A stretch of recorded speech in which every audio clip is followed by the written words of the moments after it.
Hi, everyone. Welcome to 30 Minutes with Spyglass Lending. Of course, as usual, we got an awesome guest today, Jared Magouirk, Director of Business Development at SE Retail. How you doing, Jared? Welcome to the show.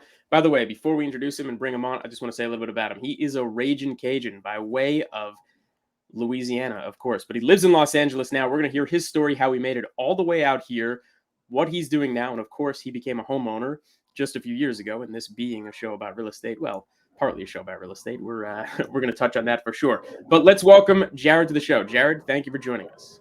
Thanks for having me, Aaron. Yeah, it's going to be fun to be here. I'm excited and looking forward to the conversation. Absolutely. So let's start with this. Like we said, you are from Louisiana, and like everybody down there, or at least everyone I've ever spoken to, massive LSU fan, right? You were there and actually graduated from LSU. Yeah, you introduced me as a raging Cajun. I won't hold that against you, but that is. Yeah. By the way, that's a different school altogether, isn't it? I'll take the Cajun nomenclature, but we'll drop off the raging part. I'm a Tiger, bleed purple and gold all the way through. I was there through two national championships, 2000 to 2005. So it was an incredible time to be a Tiger. My sincerest apologies. Absolutely. Go Tigers. This is all just about me thinking that sounded good, those two words together. What do I know about Louisiana, right? I'm a New Yorker myself. Made it out here. So I appreciate you still smiling through this. But okay, so you were there for both national championships. Yeah, quite a time. So we had one with Nick Saban and we had one with Les Miles. And so actually the devil was there at the time, won you the national championship. Now he's elsewhere. Would you take him back? He sharpened his horns at LSU. That's where he learned all his tricks. That makes a lot of sense. Curse that man, But if he wants to come back over to Tiger Town and Bayou Country, I'll be the first one to pack his bags for him and ask him how he wants them stacked in the trunk, Mr. Saban. So it depends on what side of the table he's on. If a lot of other Tigers probably feel the same way, like hate that guy, but if he's coming back, the red carpet, it's all yours, pal. Brian Kelly's got a chance, so I think he gets about half a season to determine whether the fans are going to keep him or toss him. So sounds about right. And when did you graduate? I graduated at the very beginning of 2005, and then moved out to LA in February of 2005. Oh wow! So immediately after, what prompted you to come out here? Yeah, I came out here and visited as a junior. A group of friends of mine, all girls, were doing internships out here in various different industries, and they were all super intelligent, outgoing, beautiful women. And so at the end of their internships out in LA, they invited a few guy friends and I to come out and visit with them, stay a few weeks. So we came out here and got to experience a real unique part of LA within their 3 months here. They had met every actor and director and producer and business owner. So we were partying like we were born and raised here. It was quite an experience. But between the weather and the ocean and just everything new and exciting, I knew I had to come back out here as first chance I got. That's crazy. So junior year, you fell in love maybe more than a few times, and said, hey, as soon as I graduate, this is my place. Absolutely. I was lucky enough to get recruited by an industrial technology company that was focused on developing computers and robots and sensors to help automation. As a Japanese company. So learned a lot, very regimented and strict in terms of process, but they were also very accommodating in terms of getting talented college graduates out into the workforce. So they moved me out to Long Beach after a series of tests and interviews, and put me up in a hotel for about 6 months until I kind of found my way. Our main office was in Long Beach, but I got on a plane every Monday and flew to Arizona, every Wednesday and flew to New Mexico, every Thursday and flew to Vegas, and then right back to it on Fridays. So it was quite a lifestyle, but hey, I was living in Long Beach. So living in Long Beach. And by the way, just the thought of that, like the energy of youth, right? Like early 20s, right out of college, you could do that. Not even a thought or care in the world. Sure, throw me on a plane, put me in another state. Why not? I'll come right back to the office 2 days a week. You got so much to prove, right? Young, hungry. Of course, absolutely. And how long did that all last? So I did that for about 1.5 years. I met all the goals that they had put in front of me, but there were some processes in terms of like number of years you had to be there before you could move up to a manager. So I felt like I had kind of hit one of the early ceilings preliminarily. So I put myself out in the market and actually got picked up by a pharmaceutical company It was a combination of Takeda Labs and Abbott Labs. They joined together to do a cancer drug called Lupron Depot. Mm. And I got recruited by some fantastic people over there and learned how to go from more of the route sales to more of the relationship sales. And they quickly moved me into the Kaiser Permanente role. So I was the sole Lupron Depot cancer drug account manager for all the Kaiser Permanentes in Los Angeles, which was amazing. I got to meet some of the most intelligent doctors that are pushing the envelope on things and focusing on patient care, and it was just amazing. But a lot of free time on my hands. Doctors don't have that much time, so you take it when you can get it. But in the meantime, I kind of picked up a few hobbies and like martial arts and Muay Thai and Jiu-Jitsu, and that started consuming a lot of my time to where I started competing amateur and getting more and more into it. Oh, that's unbelievable. So while you were a pharmaceutical rep, you're out there, walking into hospitals, Kaiser Permanente specifically, up and down the Southland here. You're also on the side when you've got the free time picking up martial arts. Is that what you're saying? And these doctors loved it, man, because these guys try to come in there and talk golf with them, and it kind of bores them. And Right. They so got I was enough of sitting. that from every other rep in town, right? It was Set fun. I yourself was sitting in apart. on surgeries, doing preceptorships, watching radical hysterectomies and prostatectomies, and Wow. sitting there, realizing how wonderful they are, and having them show me firsthand what they're able to do. And then these guys would come on their free time and watch some of my amateur fights and just participate in my journey into martial arts. So it was fantastic. We were all just sharing our experiences together, and it drove me to kind of walking away from the lucrative, easygoing pharmaceutical life and becoming a full-time gym manager, part-time coach, part-time athlete, fighter, and doing that.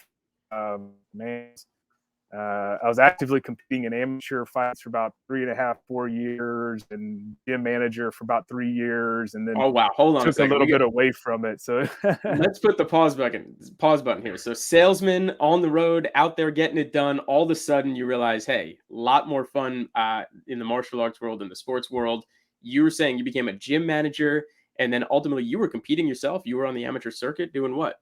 In, yeah, let's tell so let's hear a doing little bit amateur about that. Muay Thai, amateur Jiu-Jitsu, and then amateur mixed martial arts in the cage. Actually, my first sanctioned amateur fight was on Hollywood Boulevard for Thai New Year. Whenever they shut down Hollywood Boulevard and have the outdoor ring set up, Okay, didn't it was even know that was a amazing. thing, but glad to know that it is. And when is Thai New Year? Because I'd like to be there next time it is.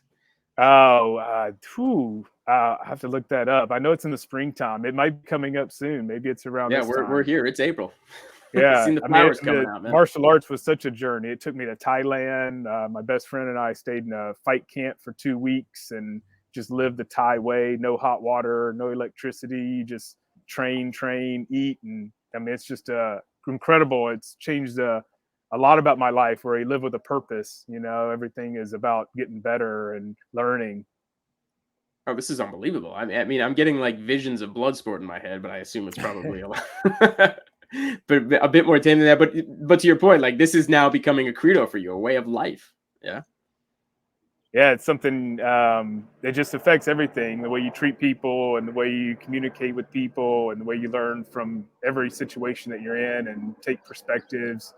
But it's fascinating, but man, full of injuries. And yeah, I don't deal with injuries the best. I start to feel sorry for myself and Uh wonder oh. if I'm ever going to be able to walk again and how I'm going to Oh, run with I mean robot legs. And that serious. The injuries like kept you. I mean, literally, the incapacitated for a second period of time. time blowing out my crucial ligaments, Mm, I had to kind of take a step away, and so yeah.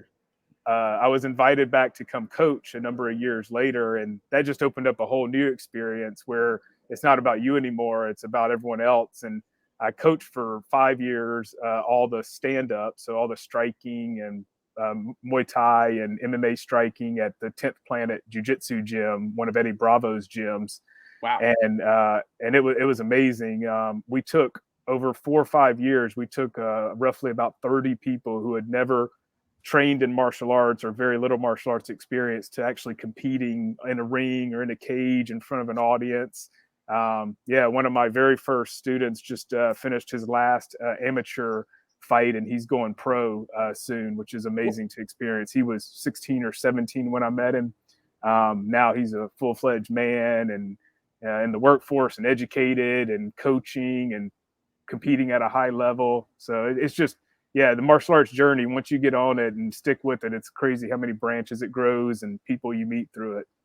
Well, I mean, that is unbelievable and incredible. And first of all, congratulations to you for this Uh, particular student making it. But what does that look like in the world of martial arts to go from amateur to pro? I mean, obviously in the world of boxing, you can kind of get a vision of what that looks like. But how about in what in martial arts world? yeah, I only have an amateur perspective, but my friend it as far as anyone I've ever seen, and further than I mean, just the self belief in his own abilities and confidence that he's the best in the world is what took him as far as he was. But his path was rocky. You know, it's the amateur is where you kind of have to learn, and unfortunately, you know, it's just a mixed bag of how those go. And then when you get into the pro world, every fight counts, and it's all about being noticed. But he was lucky enough to have some very exciting fights, so he made it into the UFC. He Hmm. got started a little later, same as I did. We both started our martial arts journey in our mid-20s versus Hmm. these kids now. But anyway, yeah, he made it to I think being number 7 in the world for his weight class. His name's Alan Joban. Shout out to Alan Joban there. He just Shout out to retired Alan. here last year. Yeah, but there's money to be made in the professional mixed martial arts world, which he's proven through exciting fights and showing his heart and courage. But he's also been able to leverage that into a lot of modeling and advertising careers, and now he's Tremendous. a talking head on ESPN doing fight analytics. So, there's And lots to of think different you paths were that such a open big part up. of his journey. So that's Yeah, amazing. we That's were incredible. roommates for probably 12 years, all throughout our LA experiences, which was a fun time. Oh, unbelievable. So okay, so piece this together for me. So after the coaching, after you've done all this, after that part of the world, I mean, now as I mentioned and introduced you, you're the director of business development for a company. You said SE Retail. I mean, how what's the journey there? How'd you find your way back into the world of business?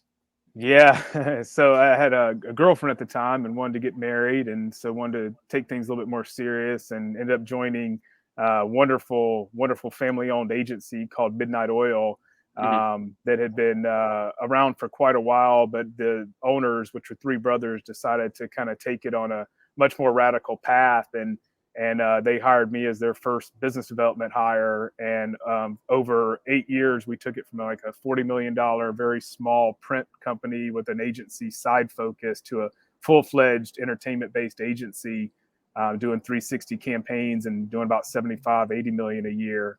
And so we got the Tremendous. attention of some private equity folks, and they scooped us up and had the idea of applying our magic to the grocery and convenience world. And so they chose me to be one of the executives to kind of lead that the new organization into the future, which was called the Imagine Group. So for Hmm. 3 years, we worked on kind of completing a full supply chain from creative all the way through all the different retail touch points. But when COVID hit, that private equity money Mm. was not the best part of the pot to be in. It's nice to avoid taxes with your money in the Cayman Islands, but when government's handing out lots of benefits, you're the last one on the list. No, no, we're about to hear something happen in 2020, didn't it? Yeah, so yeah, they cut almost 40% of their Mm. workforce. Their revenue forecast went from half a million or so to a half a billion to a quarter of a billion, and within Yeah, 2 weeks. that'll do it. So it was 12 long years of a lot of experiences, especially going through the whole private equity and rebranding a massive corporation and developing business strategies and marketing strategies for that. So it was a very educational time. But I'd always done right by my clients, always put them first, always was honest and truthful and had integrity, and never really asked for any favors back because I was always employed. But the minute I was out on the market, all that good karma just came right back, and had lots of people vouching for me, offering to set up interviews and positions. And so luckily I was able to leverage it into another small family owned business, which is I think the right fit for me. And they are just wonderful people with values, very open minded, and it's allowed me to focus. And instead of trying to take over the world and counting the tenth of every cent, it's more about making people happy and just being the best at what you can be. And so I've been here about a year and a half now. It's a great fit. We're doing great business. We're doubling our revenue from where we were last year. And so it's exciting times. I work fully remote now, which is a little Mhm. bit odd for me. I still travel quite a bit, but I'm still getting Mhm. used to it. Also, I'm completely locked down to Los Angeles anymore, which opens up a lot of conversations and thoughts. Yeah, no, I mean, look, that's amazing. But like you said, I mean, a year and a half at a company you're very happy with, and you put yourself out there after all of this happened and got picked up pretty well. So hey, good on you for so many good years of doing great business, and then it obviously paid you back, and you landed at a wonderful place. It sounds like. Let's hear a little bit more about it. What exactly are you doing? Yeah, it couldn't have been better. The 10 year spent in entertainment and technology, servicing those clients, developing campaigns and activations around that was always fun and exciting and fast paced. But whenever the private equity group had us apply our skills to the grocery and convenience Hmm. verticals, at first there was a lot to learn because those just have such a rich history and depth, and also a club of people who've been part of that industry for a long time. So you got to develop some credibility there as well. But it couldn't happen better because I got 3 years to learn about those industries. And then when COVID hit, it was a strike of good luck because grocery and convenience became essential supply chains. And so they Sure. became of vital importance with a lot of money to spend, and became places where people have been there a long time and continue to spend a lot of their time. And so we've through SE Retail and through my clients at some very influential and successful convenience chains, we've been able to implement some very high level designs and new prototypes and 2.0 thoughts that are going into the customer experience at the convenience level. Really trying to bring it up a level, but also communicate in a way that's very simple to understand, and including just path to purchase and traffic flow, but also spending a lot of money. These guys are spending money to create an environment that's clean and comfortable and up to date and modern. And so we're lucky enough to be involved in the entire process. SE Retail has a very creative department where we conceptualize what can be inside these customer experiences inside these destinations, and then we get those conceptual ideas through the process at 7-Eleven and have their designers and creative directors come in and tweak those to where we can get a high level playbook that we can then create tiers and application levels based on investments or based on budgets. But we'll touch everything from new stores and remodels to revolutions to 2.0s, just across the gambit. So yeah, SE Retail, between our team there, will design, produce, manufacture, and install roughly between 300 to 400 convenience locations alone this year, aside from our grocery clients. That is tremendous. And I think even more impressive was that you did all of that in about 4 minutes. I don't think you were reading off anything. I want anybody to know watching this or listening to this. No teleprompter. That was all off top of head. Just, I mean, clearly you love your job. You think about this stuff and you're excited to watch it grow. What else, man?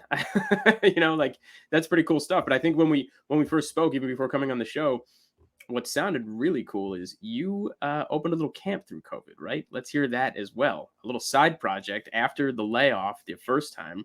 Before you got this job, I think you had a little side project that turned into something pretty big. Another COVID side effect. There's two sides to every coin, and you always got to look and see Yeah. where, with conflict comes resolution, and with massive, I don't know, there's always an opportunity out there, and if you look to find where you can bring joy and good and happiness to people, you end up finding makes yourself happy. Taking off the coaching that I'd enjoyed so much, I've gathered lots of physical fitness equipment over the years, and my daughter's been the recipient of a lot of that equipment since she was born. So have to give a shout out to Alessandra. So she's been wrestling since she was 4 and doing gymnastics since she was 2.5. And she's landed now on gymnastics or rock climbing. So we do a lot of weight training and balance training to help her just excel at the things that she wants to be good at. And so what we did during COVID was we took our indoor kind of mosh pit of recreational devices, and we maybe added to it with some of the COVID money, and we took it outdoors. And so Hmm. when when COVID, when there were no sports and no socialization and no indoor school and no in-person activities at all, and everyone was in need of an outlet, we developed about an 8 to 10 course obstacle ninja camp that could live outdoors in the park here in our neighborhood park. All the obstacles were socially distanced, and we ended up having about 32 kids in the neighborhood and in the Colfax School District participate from ages Wow. 4 all the way up to about 11 or 12. And we had obstacles from Olympic rings and rope climbing and jump roping and of course, some Muay Thai bags and punching bags and All right, so slackline balancing. let me get this straight. Your daughter, who is a big athlete herself, and she needed an outlet. You took it out from the indoors, you brought it outdoors, and this was really just started for her. It was kind of like an obstacle course that you did just for her initially. And then what? I mean, people in the neighborhood started seeing what you're doing and say, "Hey, I want in." Was that kind of how it went? Yeah, I'd always had people tell me anytime I'd set it up at the park for her or friends, you should really think about taking this to another level, because it's things that are difficult that you don't just master the first time, which makes them fun because you're Yeah. constantly getting better at them. But there's a lot of things that you're learning through that process. Like, you just don't get things the first try. You have to fall down, you have to get back up, and every time you try, you get a little bit better.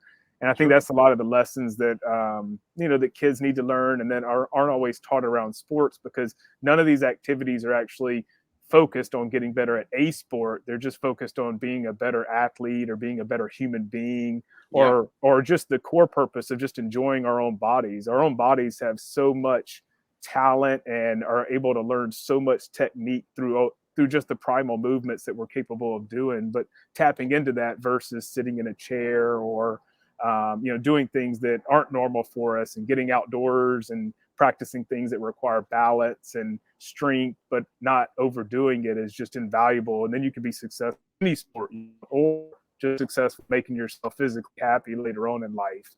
But it was tremendous. People started seeing us in the park, and so we ended up doing a little flyer, passed it out, and It's like a feel parents would good drop their movie, by the kids way. That's off. kind of like it's like Electric Boogaloo, like part 3, that kind of thing. What was that called? Breakdown. It's Yeah, like, there you it go. started like a bunch of ragtag kids coming to the park, making it happen, and all of a sudden there's 30 of us. We're taking over. We've got a And business. seeing their progress, how much they Yeah. were able to improve and grow, and then see the confidence in themselves after they were able to accomplish things that Oh, were see, that's just amazing. absolutely seemed ridiculous at first. But I'm going right back yeah, I to your was in coaching a roots. You were the right guy for this, for sure. absolutely. Did you need permits for this? I mean, ultimately, when this got big, I mean, it might have attracted obviously all these kids. Somebody's looking around at you, and it's like, hey, if you're running something like this, what quote unquote a ninja camp, right? And you've got all of these, attendees and all of that, and it sounded like maybe you made a couple bucks off. Did you have to go get permitting for it, or did you have to turn it into So the something, Valley or were you Village just Park here, yeah, they have yeah? another guy in the park that runs a soccer program, and Hmm. our parks here, at least in this zone, are free to use, as long as That's there's great. certain restrictions that you have to abide by, Sure. considerations you have to take. And we had we basically lifted a sky zone and a liability agreement. So I was safe that way, but Right. because that thing is rock solid. If you ever need a liability agreement, go ahead and pull Sky Zones. Brilliant. Um, That was a great move by you. but I'm one right. thing That's where I my was mind went. I was like, "What's the insurance on this? You got 30 kids running around there. What happens?" I was participating in some Reiki therapy, and the therapist had told me something that was really powerful, and it really sat with me. You talk about, like, feel good movie, but the emotional impact never really taken full take it fully, and what with the emotional impact that it had on the family. So she told me that throughout the neighborhood, at a time when there was nothing to discuss over the dinner table, the ninja camp became a topic of discussion around the neighborhood. Or when parents had no tools to either motivate their kid to take a shower or to do their homework, they then had ninja camp to say, well, you can't go to ninja camp today if you don't do your homework, or you better Mm. finish your homework if you want to go to ninja camp. So it became a tool for parents to use, but it also became a dinner table discussion point for people to talk about when they didn't have a lot to talk about. So it was just an amazing. We met lots of friends, and Allie got to be exposed to a lot of kids at Colfax of different age groups that she wouldn't have met. So it was just a wonderful experience all around. I've had lots of requests to bring it back this summer, so we'll see if energy About to keeps it say, I got going. to assume everybody's going to be knocking on your door, right? Where's Jared with Ninja Camp? What do you think? Have you, any chance? I'd love to do maybe like a once a month on a Sunday, like a good 4 or 5 hours, just set up at the park and kind of let Yeah. people tumble in and out of it. But it was physically a lot. I had 2 hernias that I was dealing with while I was Wow. running the ninja camp, which I wasn't able to get repaired because of COVID. Can't even So I just imagine. had to muscle through it. So I imagine it'd be easier this time in retrospect, given the physical health. Yeah. But no, I'd love to do it again. We'll just see. I haven't made any commitments. I don't want to make any commitments on here. Hope people hold me responsible. Well, and just to kind of circle back around, but you landed here in Valley Village, right? I mean, you said you became a homeowner, I think in 19 when we first spoke. Is that right? But prior to that, Yeah, bouncing all around Los Angeles like a lot of us, and then landed in Valley Village, and bought a absolutely. property. From How was that experience? Long Yeah. Beach to Burbank to Hollywood. We lived on Melrose and Hollywood Boulevard, and Oh, sure. yeah, once we had our daughter, we quickly followed the path to the valley. The flight to the um, valley. so yeah, we were very lucky. We found ourselves in a unique situation. My wife, she toured every public school in LA County that she was Hmm. considering, and she fell in love with Colfax Charter and the neighborhood. And so we did everything we could to try to get something we could afford in the area after 10 years of scrounging and saving and hiding money in every nook and cranny you can. But we couldn't find anything we could afford. So luckily, we found a condo that we could rent to at least get our daughter enrolled in the Colfax. So that was priority number one. Sure. And Such a then great school. by twist of fate, yeah, the people that we were renting the condo from a year into renting, they decided to put it on the market, and so they gave us first right to buy. So we actually bought it under the asking price, Amazing. which in in this market is unheard of, even to get something I at mean, the that's been appraisal year. I mean, price. good luck anyone doing that today. I mean, even back when you were doing it, seemed like a tall order, but you got it done. It was wild, yeah. So yeah, November 2019, 535 for about a 1,272 square foot condo right in Valley Village in the Colfax Nice. School District. And now, 2.5 years later, it's upwards of 700,000 on Zillow and other places, and comparative condos that have sold in our building. So imagine with the cash offer on top of that, who knows what kind of appreciation that is. Yeah, but you're not looking to leave anytime soon, are you? It sounds like you've really found your home and community. I don't know. We'll see. So we've committed to getting Allie through Colfax because we think that Mhm. that's the best place for her now. But in terms of next steps, the sky's the limit. We don't know. The state of California makes you worry a little bit. I've had to put out a homeless fire over the past 2 weeks. I had Mm, to run off to. It's starting to just get closer and closer and closer. We've had more car break-ins, and so yep. we the neighborhood that we usually walk in and walk around is still safe, but we can't leave the neighborhood on our bikes because we have to go through underpasses, which are, just unsafe zones right now. So it makes you really think, and be remote for the first time in my employment, my professional career, not being tied anywhere really allows me to kind of have some space and think about what's possible. So I don't know. My clients would love me to move to Dallas, closer to them.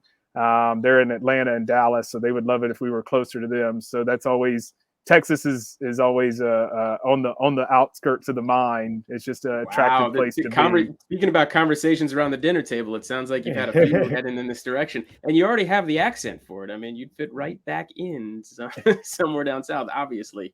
The Uh, only other option is the beach. We've had some friends move to San Clemente, and their mm, lifestyle just revolves beautiful. around the beach. Their kids, their family, just everything is just beach lifestyle, beach activities, and yeah, I'm the ocean person. That's why I moved here. So if I can figure out how to get closer to the ocean, I think that might be the one thing that might keep me here. But if I can't Yeah. figure out how to get closer to the ocean, we might look at other options. I think Dallas is the furthest thing from. I mean, that's as flat as it Yeah, gets. Austin You don't might be have a little mountains, you don't better. have At beach least there's down a there. lake. Yeah, and that's about all you got in that area. But Yeah, I don't know even if still, Dallas look, would be the right fit. a lot of Californians heading that direction. And unfortunately, to your point, we've all had to have these conversations. I mean, sure, the equity in the price in the homes have skyrocketed, and everybody may still feel that affinity for Los Angeles or all the great things. But to your point, especially out here in the valley, there's times when the safety becomes a concern. It comes into question, no doubt about it. It's not quite what it used to be. But hopefully, as time goes on, it will get back to where it needs to be. It's all we can do. The Keep game, keep as the I hope was alive and the inspiration. explained, yeah, the game as I was explained in LA is very different from the real estate game in like Louisiana, where I'm born and raised, where the price of houses changes very little. I think the house that I was born and raised in is maybe $5,000 or $10,000 more than it was Yeah. 12, 15, 20 years ago. It's pretty relative. And that's why you buy a house and you pay it off and you live there forever. It's a very different mindset out here. But the game that at least the way I was explained it, you try to get a house, you stay in it 5 to 7 years. Hopefully by that time it would have almost doubled. So you take your winnings, you apply that on a down payment of your next home. So you keep your mortgage the same as the previous one. So every 5 to 7 years, you potentially can double your square footage, but always keeping your mortgage at the same amount as the original mortgage. If you're playing the game right, it could work out. Obviously, the tax basis goes up, and unfortunately, we've all seen what happens in 2008. Let's hope that doesn't happen again, but we'll have to see how it goes. But we've reached our time. Jared Magouirk, can't thank you enough for joining me today. You really brightened my day. Talking about starting the ninja camp and some incredible life lessons you've learned on the other side of the world and being a coach and all of that. So it sounds like you've landed in a wonderful place. At least business wise, and maybe you'll land somewhere else outside of Los Angeles, or maybe you'll stay here. Time will tell. We'll have you back on, and we'll hear from you down the road, see where it ended up. Thanks again for To coming be on. continued. Yes, it To was be my continued. pleasure. Thank you very much for having me. I appreciate it, Aaron. Absolutely.